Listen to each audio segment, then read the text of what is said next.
Okay, cut the third and let's start over it. Vitayu. I hope I pronounced it right. Today with me are Gili and KK, both from talent acquisition. I think it will be quite interesting. I know you very well. I would call you friends. We come to that later on, KK. Gili, you can start and tell us a bit about yourself, your past, and why did you came to Quantum yourself? Thank you, Luca.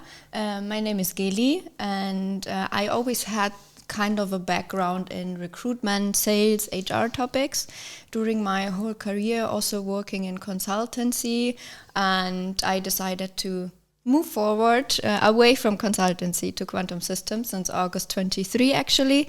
And I got to Quantum through a friend. So, you also saw and interviewed him in the video podcast for product management. And he's a friend of mine. Yeah, Michi. And he brought me to Quantum as a referral. And I started in talent acquisition. Was the first recruiter here. And a few months later, KK joined me. And we kind of built up and structured the whole talent acquisition department. That's a smooth intro. Yeah, such a good segue. Vitayu Luca, yes, you pronounce it very, very well. My name is Kirilo, but a lot of people struggle to pronounce this name and even spell it. Therefore, KK. That's why it's KK. Yes, exactly. It's super easy. I'm also a recruiter, professional one. I guess like I've been in the recruiting industry roughly 14 to 15 years, something like this, scary to say. And I've been working mostly as an engineering recruiter. It's somehow came from my childhood, my love for the technology, and I almost by coincidence end up in the recruiting branch, like as a professional, and then I just like, it's actually a thing which I like to do. I started back then in Ukraine, and then after 5 years with a great company, EPAM, I get an offer from Germany, and I joined a relatively famous startup back then. And I was working there for 4.5 years. And then, I had very interesting process to get into the Quantum. So like Quantum was on my radar since beginning of the big war, as we call it in Ukraine, like the full scale invasion. And I noticed that Florian as a personality, our CEO, and Quantum System as a company doing a lot for my country. Yeah. And I was thinking like, wow, it could be like really, I mean, it's hard to say the dream job, but it could be like the most purposeful job I could do. And I start talking to Florian a lot, kind of like sometimes that was one-sided communication. And I say like, okay, like whatever you need, like any type of support you need, like I will work on Sunday, Saturday for free, just for you to help to build up your company. And back then he was kind enough saying like, I don't need you working for free, just give me some time and I will be super happy to bring you in the company. So it's like very unusual way to to come to the job approaching the CEO. Most probably 99% of the cases it will not work, but it worked with me and I was super happy to get to know Gili. And we are building up our talent acquisition team and so far we are trying to do our best. So that's quite the story on how the department itself developed, because when I started 4.5 years ago, there was no talent acquisition. And so there's a lot to talk about the development and how you guys started. Gili, you were the first talent in the talent acquisition. How did it start and what have you found when you came here? Good question. It was quite chaotic, I would say. So it was not really a system that we used. It was not really like some law or regulations we took care of, things that were not very structured, a file structure basically. So really the basic topics you need to deal with. And we implemented ATS, an application tracking system, which includes all these topics that we need, storing files, handling automatized candidates, and it's amazing actually. And that was the first step that we put into our TA department to take care of this. And then anything else, like becoming a team, I would say. It was the biggest topic actually, and working together and solving problems and finding our way. And that is actually that I really loved about, or still love about quantum systems, is that I could do it when I started as I wanted to do. And even when KK started, we kind of we are like a work hubby and wifey, and it's just we found our way in dealing with each other and making it just better and better and better, and how we both wanted it to be. And that is actually something I really proud of, and I really thankful of that quantum systems gave me the chance to do it like I wanted and we wanted it to be. Do you have a broad estimate of how many employees we were when you began and how many we are now? Yeah, when I started, we were about 90 or 100 people, something like that. And right now, like today is 270, 280. Just location here in Garching in Germany, and globally it was right now we have 450 something, like, so it's huge. So it's crazy numbers. Yes, and you were part of hiring 180 plus people in here. Crazy numbers. Not just me. Yeah, I know. I was coming to that, KK. Yeah. When you started, how many people have we been? Yeah, I guess like that was also 120, up to 120. Yeah. And like in my case, I might say, we grow until 450 almost, because I also covered, I supported Ukrainian office as well. So like for me, these global numbers make a lot of sense too. But like obviously most of our efforts came to German part. And I like that Gili mentioned about this part of becoming a team. And I like when she was talking about this, and just one funny thing came up to my mind, that we start working to become a team even before I started, because like back then, in a way, like random person approached me on the LinkedIn, like apparently Gili back then, and say like, "Hi, we're about to start working together. Don't you mind if I bring a dog in the office?" like this is very cold start. I was like, okay. I mean, like, I didn't really expect this. I was like, okay, we will see. I don't know. And she's like, "Oh, don't worry. It doesn't smell bad. It's very nice and very kind." It's like, okay, yes, of course. And that's how we start. And actually, that was very nice setup, because it's pretty much outlines the future collaboration rules. Like we're just literally discussing everything. And like as Gili mentioned, we have like huge freedom really to build up the recruiting process in a way we believe and like we think would be optimal for the company and for the candidates. And I had quite an experience in my previous two companies to participate in a applicant tracking system implementation. And I had a lot of ideas. Okay, like if I would do it from the pure scratch, how I would do it. And then we came, and apparently we just landed almost on a grass field. And I said like, okay, like this is my chance. And I tried to explaining the Gili, okay, like this is constraints and that's a bottleneck I see, and we need to do a lot of automation, but the automation has to be personalized. And there is a framework rules to respect our candidates as well, what we're implementing in our system. And Gili said, like, yeah, I'm buying it. So like, let's do it together. And then we have, like I want to say every month session, despite being postponed multiple times. Once per month, we try to have a session when we're discussing like very nitty-gritty details, how we proceed the candidates and how we can do it better and better, like with the next iteration. It's the most postponed session and the session which we enjoy the most.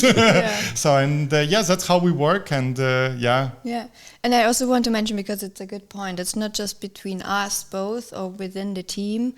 Usually we are, right now we are 3 talent acquisition managers, but we try to keep that and stay like that to our candidates and to our applicants.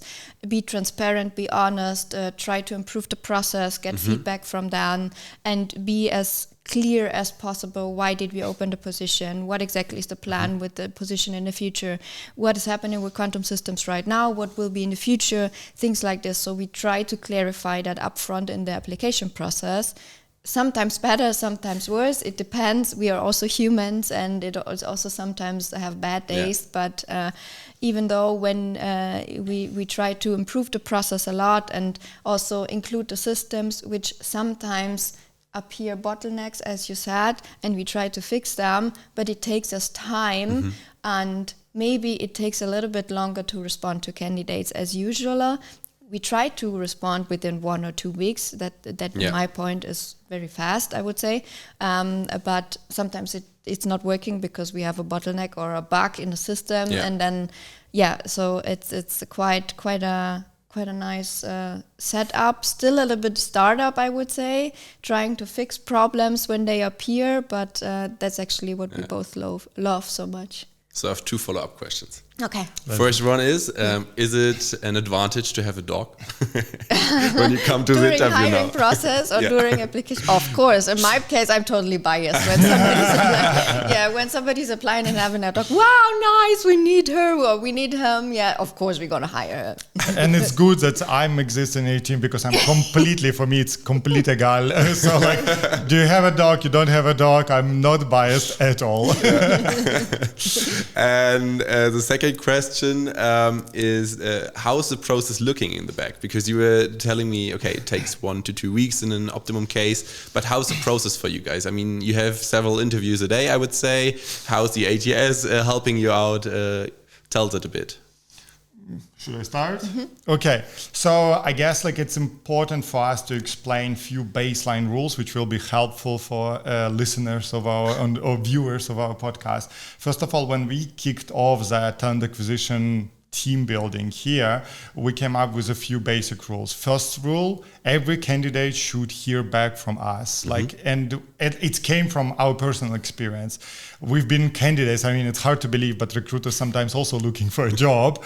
And we know how hard it is to wait for the feedback. And therefore we build up the baseline rule, like we never ghosting candidates. Like it's important for us, like even with delay, even with like 1, 2, few weeks, you will hear back from us no matter what. It's like that was a baseline rule which we have implemented, and that's actually part of automation came into the place that we start thinking like, okay, like of course, like writing everyone a personalized email, it's very complicated. We try to make it multiple reasons, like in multiple templates to explain, for example, the reason. Like one of the example, some of the candidates applying on a job which there is essential to have a German. It's luckily it's not everywhere at Quantum, but like some of them, for example, when you're working with a governmental sales, like which collaboration with the Bundeswehr, and therefore candidates which doesn't have sufficient level of German, they don't get like very generic random feedback. They get actually specific feedback, which is saying like, for this job, the language requirements is not meeting your current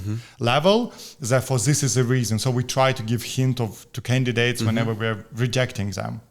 That was a first rule. So like, and if you applied and you didn't hear back from us, check your spam folder. Like it's like the biggest advice with solving like 90% of the problems. For example, like when the rule is filled, I know a lot of the companies, unfortunately, that's never informing the candidates. It's like, okay, like once the role will be open again, we will contact him or her. In our case, we again created a template which explicitly saying the role was filled, either with internal or with external candidate. We want to store you in a database and stay tuned, something like this. And we try to give some hints how to be up to date with us, like how to subscribe on our job posting on the LinkedIn and stuff like this. So like it's kind of the second example.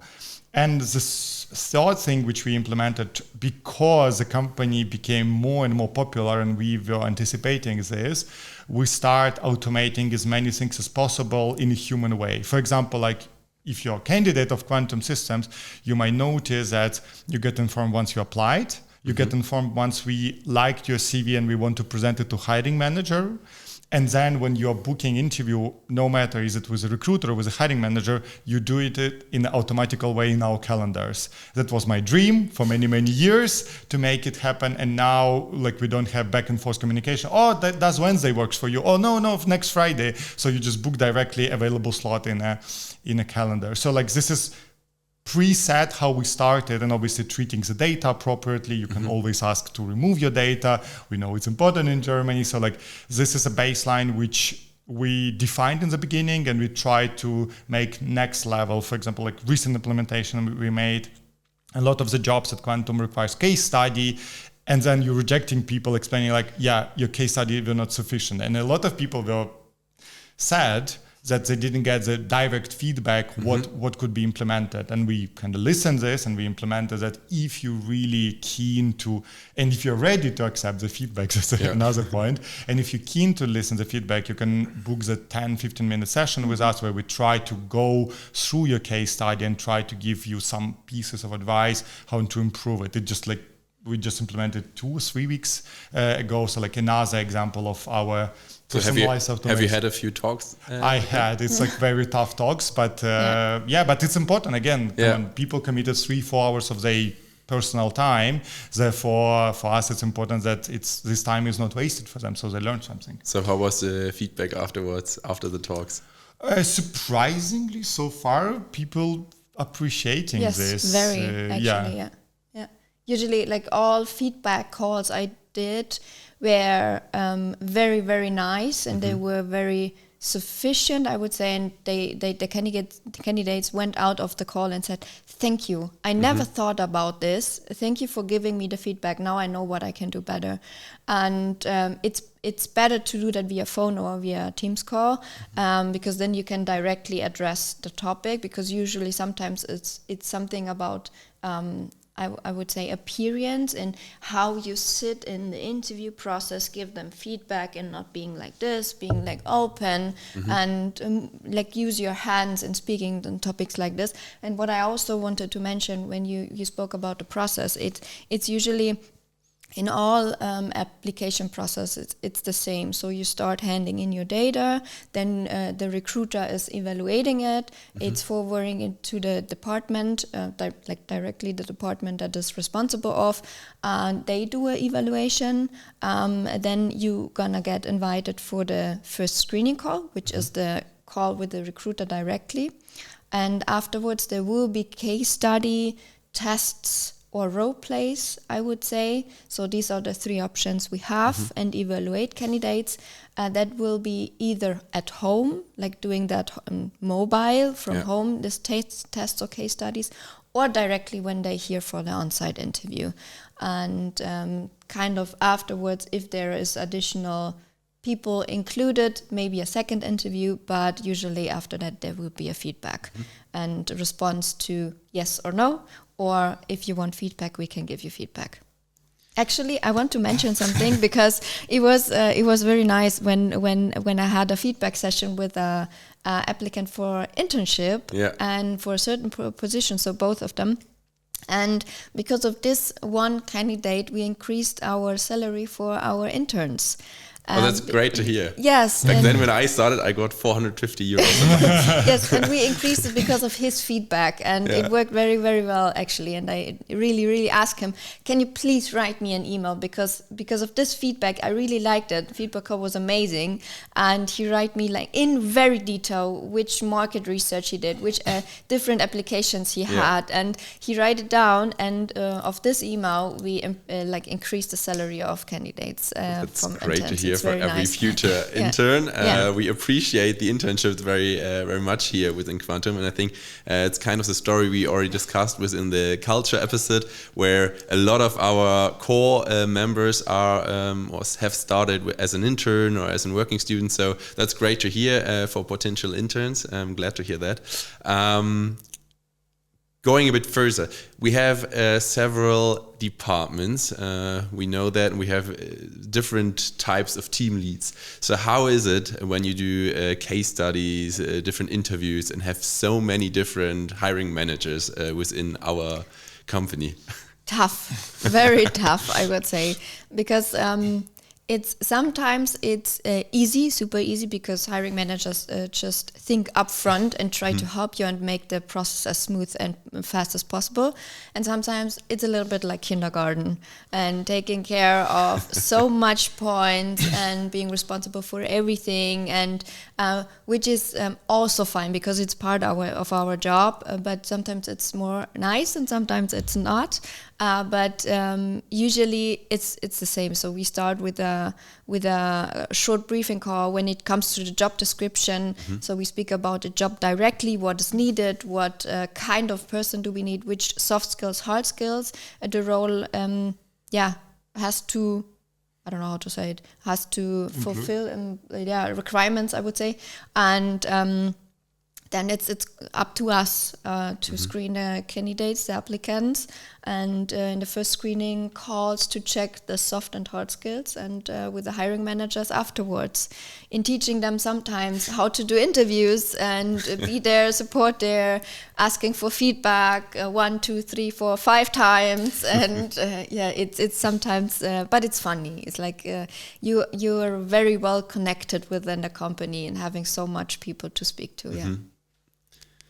And I think the range between very young leaders within the company and a few older ones is also there. So I think it's up to you. It's quite heavy difficult to navigate through those different requirements. Yeah, I guess like it's hard to say which one is harder to work with, right? Like the young one, which is still you can shape up, and then you can came in a room and say like, okay, I know it's stress for you. Like, trust me, we can go through this together. Oh, we had some examples for ourselves. Yes, like when people came with like 20 whatever years of experience, and they have a lot of confidence in the thing which they're doing, and then like it's very hard sometimes to shape the mindset about this one. I had like one example which was luckily not at Quantum. Like I had exceptionally strong hiring manager, and I tried to teach him how to use our applicant tracking system, and he never admitted it. Like, and then I tried Mr. X, to not name him, why you're doing this? He's like, KK, I've been in the industry 50 years. I have seen paper printed CV, fax printed CV, and like 20 something ATS systems. Like at least close to my retirement. May I not learn one more? It's like very fair explanation. Like, yeah, absolutely, I will do whatever you will asking me. But like obviously, it's like one of exception. We try to standardize the process because again, it's not for us. For us, it's easier to collaborate within one system, but it's also for the candidates, right? So like when we're returning to the point about the feedback, predictability, and like always being in a contact. Having all of the data in one system helps a lot, but and we do training as well, I guess. Exactly. That's what I wanted to mention right now, because sometimes it takes time to respond to candidates because we teach our hiring managers how to interview correctly, and that usually takes like a whole day in training to tell them how to ask questions, how to behave, how to make a good, comfortable vibe within the room, and speaking about case studies, giving feedback and topics like this. And that's also a part of our job. Besides all the employer branding topics we have, certain campaigns, video podcasts we're doing, also TA topic that we planned, and being out there at career fairs usually. So I will go tomorrow to a career fair in Nuremberg and stand there for 3 days, and which means 3 days I'm not gonna be on the laptop and answer applicants of their position. I try today, but at least these are also parts of our job that maybe the candidates are not seeing that we're doing, and it's interesting to mention right now. So extra hours for you, KK. Yes, I'm in. Love it. So we spoke about a lot of internal processes and development in an internal process. So speaking about the external side, I'm an applicant now. What is really important for me to consider when joining or when I want to join Quantum? Make your mind why you want to join Quantum Systems. Like that is important, and we're always asking, why us? Why not other companies that are producing drones? What exactly is the point that like you are interested in Quantum Systems? Because we do have certain topics linked to military, linked to war, and these are topics we stand behind, and we support the whole country in this topic, and think about it. It's important for us. And also, why Quantum Systems? What do we have that attracts you so much? And how can you give us the one extra vibe back from the candidate, I would say, with the motivation of why is it a match to us? I would add one point, start also with a research about the company, because like when we see in a cover letter the wrong name of the company, or like I'm applying to quantum systems because since my childhood I was passionate about quantum computing. It's very disappointing moments, to be honest. I mean, I understand the market is tough, and also like sometimes applicants need to apply to multiple companies, but like at least figure it out what we are doing, right? Like it's we are not like, we try to be as precise as possible on our career page. We try to state, and like actually this podcast is also part of the deal for us to explain who we are as a company, what we're standing behind. And this helps a lot. And actually like it's like, for us, we're still ready to proceed and to explain candidates who we are, what we are doing, but it's very big disappointment when the candidate goes through all of the interview stages and then closer to the offer stage, say like, I was actually thinking that, yeah, I don't feel that comfortable to work in a close to military domain, like dual use domain. It's like, okay, but like this is definitely a topic which should appear earlier, like I'm not even talking about application stage, which should be, but also after the recruiting stage, because we've been always outspoken in our intro explaining that we're a dual use company, that we are standing behind, that we are supporting Ukraine, which is personal matter for me as well. Therefore, do your research and and try to understand who we are as a company, because we are very loud on LinkedIn. Actually, if you're following our CEO and our company for 2 weeks, you will learn a lot of the internal processes. Yeah. So it's a vibrant culture, let's state it like this. It's not boring one, No. This is for sure. So to sum it up, next to the technical requirements you have to bring on the table, what are the 3 soft requirements everyone has to bring to the table whenever you enter an application into our system? I guess like one of the skill which everyone actually mentioning in the CV, but then we need to double down to check it, is a stress resistance, because I mean we are still scale up, like we're not a startup anymore, but it's still very dynamic and things are changing very rapidly here, and you rather need to enjoy it, because like if you can cope with the stress, but you consider this as a short run, and then you will have like peace, like whatever, calm time to recover, like it's not like that. I like, for me it's a joy, and I know like that I will never be bored at work, and it's a lot of fun, and you can made up your challenge on top of the one which is coming from a leadership. So like, it's like hands-on 120% mentality. Exactly, like especially being hands-on and try to not like overshoot with a present PowerPoint, which you're explaining another PowerPoint, but rather like go to the lab or like try to experiment things, like, and try to prove your idea, like make it like better works than better, better works than perfect, right? Like as we say. And like, so this stress resistant, like you should mention that it's fine for you, and it's totally fine. Like when you're saying like, you know what, I really expect 9-to-5 job, and I really expect like perfect work and life balance. It's fine, but then don't be surprised that you're not proceed further, because also the worst thing which could happen that you pretend that you're stress resistant and that you are fine with this pace. We pretend that we believe you, and then after the 6 months probation, like 2 sides are not satisfied with each other. Like I guess that's why this honesty and this like open communication which we try to build is important for us. Geli? Sometimes it's more about quantum systems next to the stress resistance, about doing the extra mile, I would say. It's like, it's not about staying longer or something like this. It's just about if you see a problem, or if you see something that is maybe an obstacle anyway, not just mention it to your boss or to your lead. Try to find a solution and go with 3 possible solutions to your lead, and say, okay, I checked and I found this problem, but maybe we can fix it like this, that, and that. And that is something that we're asking for and we're checking. So being proactive.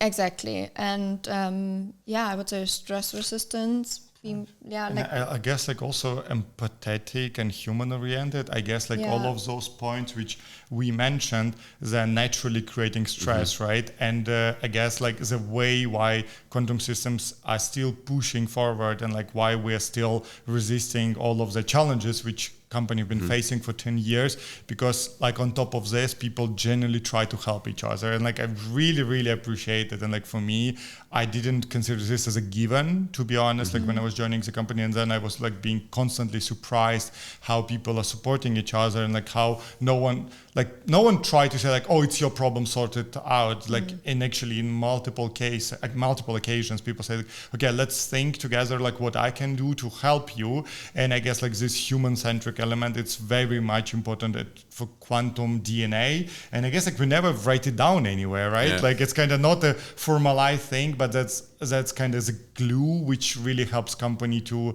succeed. And and it's creating sometimes miracles, really. Yeah, and maybe be prepared to deal with lack of information sometimes. I would say so. Communication, it's more like I don't know how to say it in English. It's like it's more than a go through like communication, then somebody brings you the information. Yeah. So it's more, you have to be proactive. You have to be, if you want to find a solution, or if you want to find out how you do your work, you need to go to the right people. It's not about sitting there and waiting for the information to appear somewhere next to you. It's not going to happen. Yeah, I think this is of high importance, being interconnected within the company. It's of high importance. Totally. Having a good connection to all the departments, to all the different layers. Very much with you there.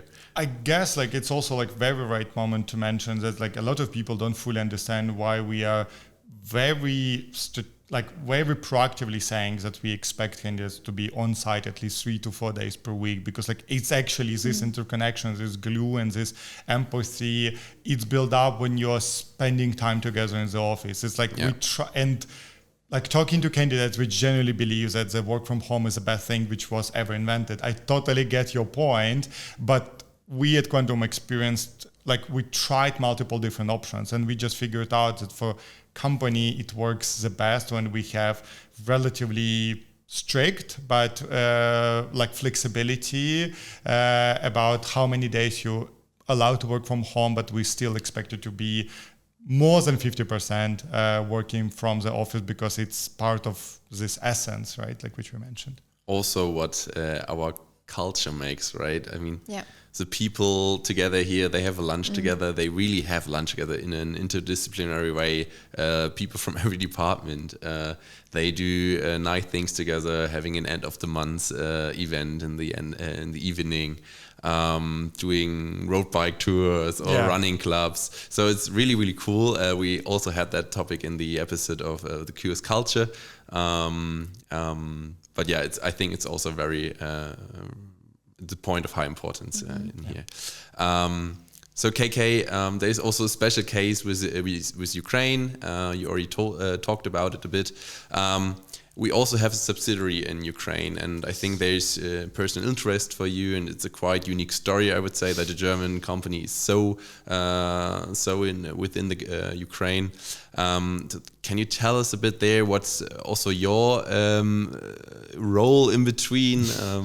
Just a short intro. Oh, wow. As I mentioned, like during my intro, that was like the proactive approach towards the Ukraine, and like kind of non-negotiable, like there is a black and white, there is a like victim and offender. Like that was like one of the things which attracted me towards the quantum systems. And interestingly enough, with all of the development in the world, it became way more apparent, like for a lot of the people which I didn't expect want to start working in a dual use or in defense area. So like it's rather, like it depends on your personal experience, right? And like for me, obviously the war touched my country and my family back in 2014, and then it became like full-scale invasion. So like for me, that was deeply personal topic. And I was like initially, I didn't know, like when I was joining the Quantum, I didn't know much about the Ukrainian office, which back then was rather support office, like and then when I landed at Quantum, I started figuring out that we actually committed to build the office there. And we had very interesting conversation with our boss, Jana. And I mentioned like, Jana, you understand that like I will never give away this topic to anyone. Like no matter what was my workload, I will do extra hours just to support Ukrainian office because I will not let them down. And like for me, it's a personal honor that I'm able to support Ukrainian office. And we try to automate again and think about proactively like how we can do that. Like my performance in German office doesn't suffer, and I think we worked out quite a decent setup so far, and this is absolutely epic story. Like right now Ukrainian office is up to 70 people if I'm not mistaken. I'm very proud to hire quite a few important members in that office, and that we building up the communication. And overall, like Ukrainian Office of Quantum Systems is a story of Ukrainian creativity and resilience, which actually help us to defend ourselves. So Ukrainian office, as I mentioned, that started as a support office pretty much. So like you start delivering the systems and you need someone if system like doesn't react the way you expected, or like if people need to be trained, you need someone on the ground, right? Like the people cannot go back and forth to German office. And as far as I know, then we start not outsourcing, but we start localizing some of the pieces piece by piece. Like we started with the software development, and actually Ukraine, quite well known in Europe for the great software talents. And I came from a software recruiting background. And it's like, okay, like we can do software. We are doing repair and maintenance because it's way easier rather than to sending the broken parts or shoot parts to Germany. And then it's like, okay, if we are doing in Ukraine the repair and maintenance, probably we can produce those parts too. Like, yes. And then we find the right talents, and actually Quantum Systems Ukraine was like very proud last week to issue the first vector, which being finally fully assembled in Ukraine.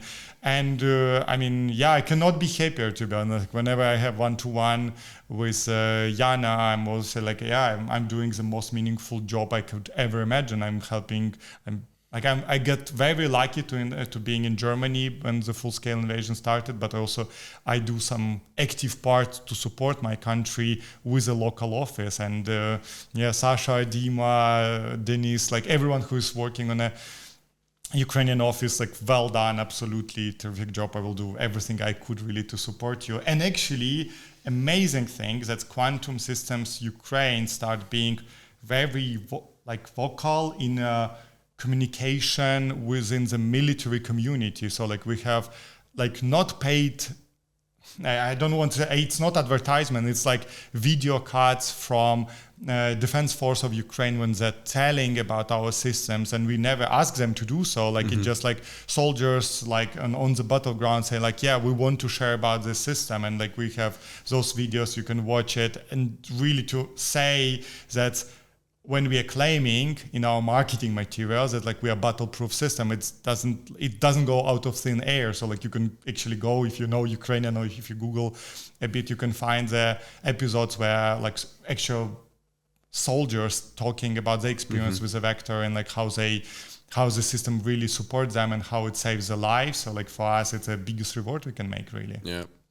It's great to hear. I mean, also that we put a lot of effort into Ukraine as well. Really want to develop the commitment there. And great to hear that you're also a point of contact here for any interested party out of Germany, maybe wanting to work within Ukraine or within our company in Germany to help support Ukraine. Then going a bit further about how to get in contact with you. I know that you in the recent past you were at some events like a hackathon.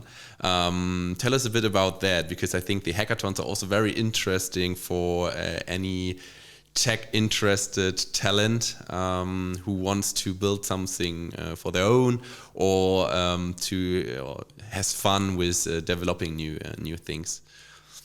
I guess like we should consider the hackathons as a part of the larger like career fair event. So I can mention the hackathon, and I guess Gili will explain more about the career fair. So hackathons, it was like the second appearance of Quantum System and hackathon, but they actually coming back to the roots which we're mentioning, like this proactive can-do attitude and like being hands-on, better done than perfect. And we were very happy that like the EDTH, like the hackathon org team, approached us on the early days and say like, yeah, like come and support us because we're doing something which is you're sharing as well, like, right, to build the European resilience. and like for Europe to be able to protect ourselves. And initially, I came to Paris Hackathon rather like at a test try, and I loved the vibe. And I say like, yeah, it's actually the right place and the people with the right mindset there, so which could thrive in quantum systems as well. And then to Munich Hackathon, we came way better prepared. We brought the team, we brought the hardware, and we brought our challenges, tried to really touch the water and touch the ground. Our teams are actually interested in topics which we're offering, and we were like very overwhelmed. Like I guess like more than like 1/3 of the teams picked up our topics, and we found very amazing talents, and for us, we didn't really talk much about or come and apply to quantum systems. Like for us, it was rather show that for us, it's not just a buzzword. It's not like it's like tendency, we came in that direction, then we will switch it. No, like for us, it's a strong commitment. And Hackathon is like one of the events where the same committed people are gathering there. So like, and definitely if you're very much interested in quantum systems, we can encourage, I guess like they plan to have at least 10 more hackathons this year all around the Europe. So we will be at least on at least three more, maybe more. So come, experience, try to brainstorm. It's going to be like if you're an engineer, if you're geeky or techie person, like it's like one of the best 2 or 3 days you might experience in your life.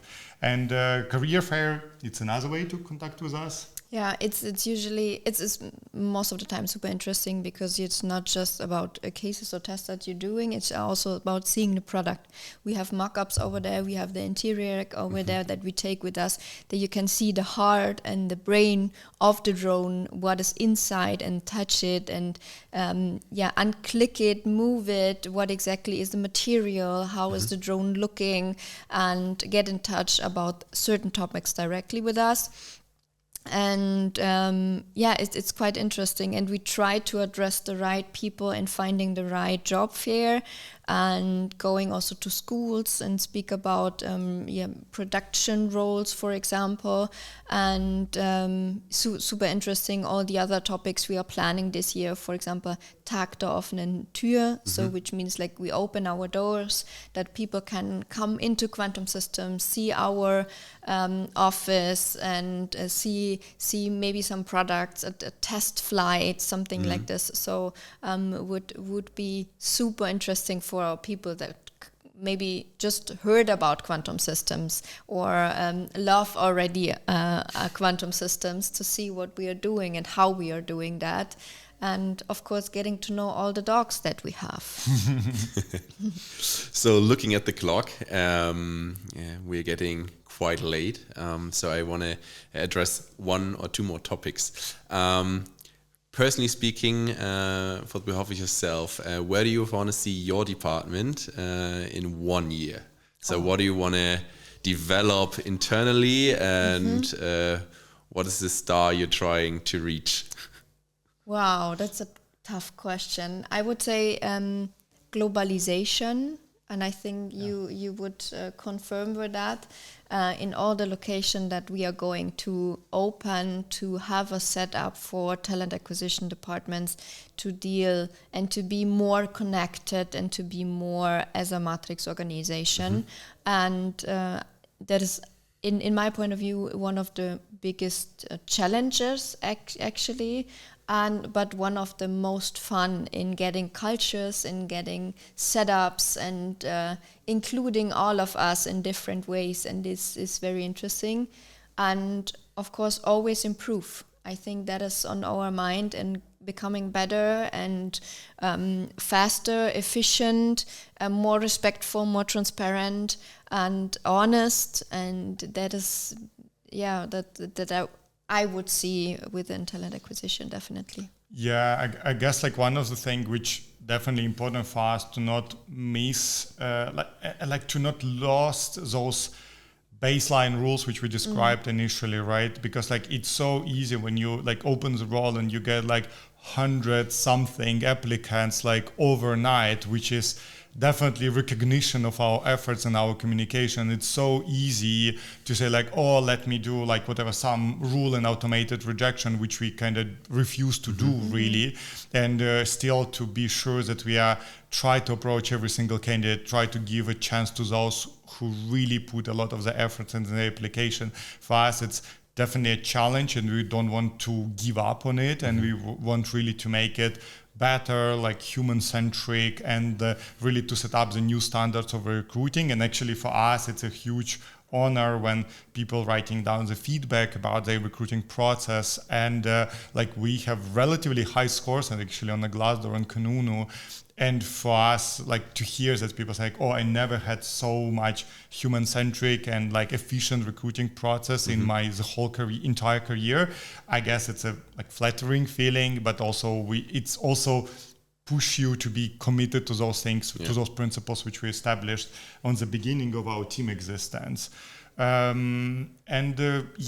guess like as a talent acquisition, the key thing for us to be really reliable partner for our hiring managers. We little bit discuss about the kindergarten in a way, but we also understand that the workload on every single member of a team is huge, and for us that they count on us, that they can understand that we can offer always our shoulder, and that whenever the department is struggling, that we have quick fixes or some solutions to alleviate their pain. I guess this is a key thing. So we definitely want to be friends for our hiring managers, and like those people which are bringing the relief, not causing them more stress. Like I guess those three topics, things which we want to shoot in 1 year, or maybe even further.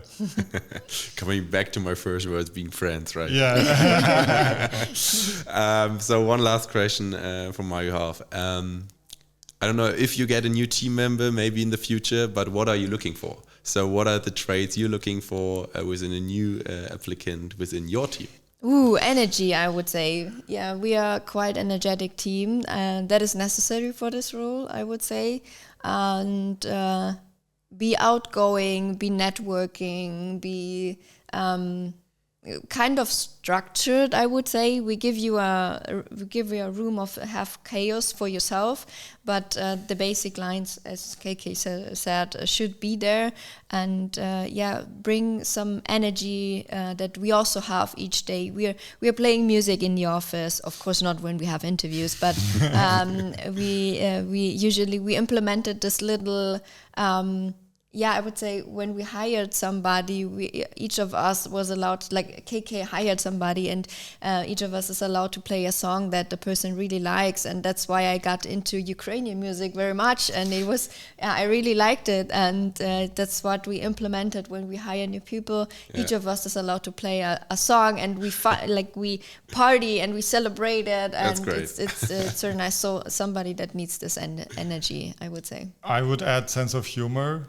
Humor helps a lot. Like really, like no matter like how much pressure you're experiencing, like really to get a funny joke, and like really to try to approach things like it's never happened, and here we are again, right? Like this type of jokes, and it helps a lot really to reduce the stress. We were super blessed by finding Armin, the third person in our talent acquisition team, which is supporting the early professionals, and that was a quite tough search. Actually, apparently to find a junior recruiter was not the easiest task in life. And also I could give a hint to future candidates who want to apply for talent acquisition team.